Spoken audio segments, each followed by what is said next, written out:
Sekda Pali Syahron Nazil mengungkapkan pemerintah telah menetapkan cuti bersama Idul Fitri hanya 1 hari, yakni pada tanggal 12 Mei.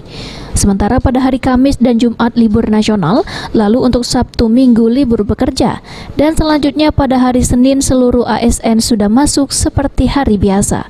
Pelaksanaan cuti bersama tidak mengurangi hak cuti tahunan pegawai sesuai peraturan perundang-undangan. Seluruh pimpinan unit kerja agar melakukan pemantauan dan pengaturan terhadap pelaksanaan hari libur nasional dan cuti bersama di lingkungan masing-masing. Kita cuma 1 hari cuti bersama tanggal 12. Jadi libur kan, lebaran kan 13-14 libur. Jadi kita liburnya cuti bersamanya 1 hari tanggal 12. Jadi liburnya 12, 13, 14, 15, 16 kan hari Sabtu Minggu memang sudah libur. Kemudian hari Senin tanggal 17 sudah masuk lagi.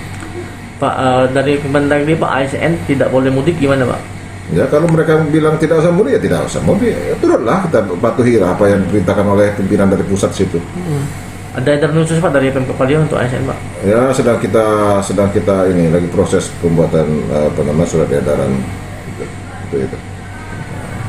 Pak, untuk ini THR pegawai negeri di Pali gimana Pak? THR belum tahu, belum jelas, belum lebih jelas larangan mudik daripada THR-nya.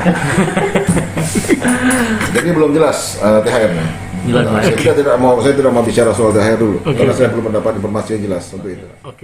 Ditambahkan Syahron Nazil, jika ada pegawai yang tidak masuk tanpa alasan jelas setelah cuti bersama, pimpinan unit kerja hendaknya mengambil langkah penegakan disiplin. Diminta kepada seluruh aparatur di lingkungan pemerintah untuk tidak menambah libur. Aji Pal TV.